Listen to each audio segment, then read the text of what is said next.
Hi guys, welcome back to my channel. My name is Jeannie Nicole. If you're new to the channel, I appreciate you for stopping by, and if you have been tuned in for a while, I appreciate you for coming back. So today in this video, I would like to talk about suffering, okay, and what that looks like. All right.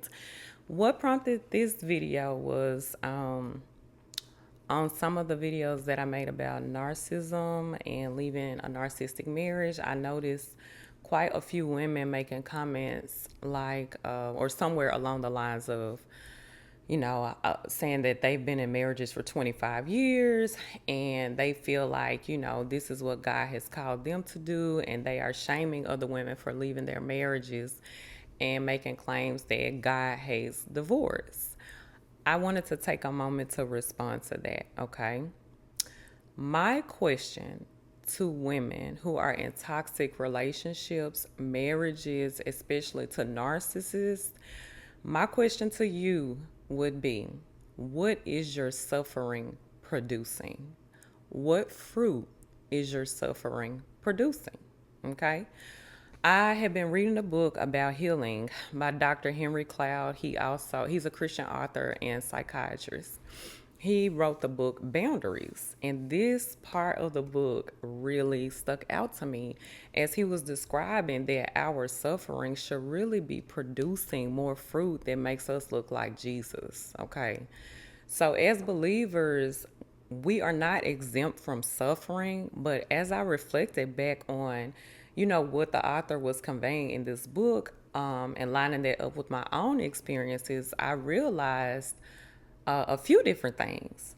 So when you're suffering as Jesus suffered, and he's using that, to build your character, to build your faith, it's always gonna result in something positive. It's gonna result in something that looks like him: more love, more joy, more peace, more kindness. You know what I mean? Like more fruit of the spirit. You know what I'm saying? But when you're in a narcissistic marriage, or at least when I was in mine, the suffering actually wasn't suffering unto Christ. It was torment. It was producing fruit of bitterness. It was producing unforgiveness. Yeah, unforgiveness, if I'm being honest. It was becoming really hard for me to forgive quickly and to remain in a forgiving state of mind, okay? And I think it can be so tricky. I mean, the more I pondered on it, and I was reading about the Job and how he suffered, and his friends, they were accusing him of being in sin and all these things when he actually wasn't in any of that. But again, all things work together for the good of those who love God and are called according to his purpose. I think we can all agree on that, right? So if you are in fact suffering in Christ and for him, it's gonna produce more character that looks like him.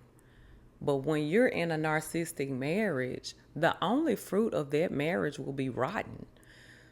So, my sisters in Christ, you are suffering. You're being, it's like you're being deceived into thinking that you're suffering as Christ, but you're really being tormented because you're married to a demon. That's really what's going on. And it's really, again, it can be so difficult to discern between the two. But just like any fruit, over time, you're going to tell what it's really about. Like, you're going to be able to tell what that fruit is capable of doing, or what it really is. You know what I'm saying? Because a rotten tree can't produce, you know, great fruit. It's just gonna be rotten. It's just not gonna produce nothing. And even in narcissism, when you're in a marriage and you're involved with these people and these spirits, they're gonna love bomb you, but their fruit will never be sustainable. They may change just a little bit, just long enough to keep you on their latch and on their hook, but the real them is always gonna pop right back out, and you're gonna be frustrated again, disappointed again, hurt again, bitter again. You know what I'm saying? So get off of the roller coaster. Like, just get off. They will not change. These spirits behind these people, they're not gonna change. And my heart really breaks for women that think that they are in this marriage to these narcissists, and they're suffering unto Christ. I can say firsthand, I was not becoming parts of me were trying to become more like Jesus, but the growth was always going to hit a brick wall. I was never going to reach my fullest potential because I was linked and I was in covenant to something that just was not of God. I was unequally yoked. Okay? So again, I ask you, if you truly believe that you are called to a marriage with a narcissist, what is your suffering producing? I'm going to leave you with that. You guys are welcome to comment below and let me know some of your thoughts.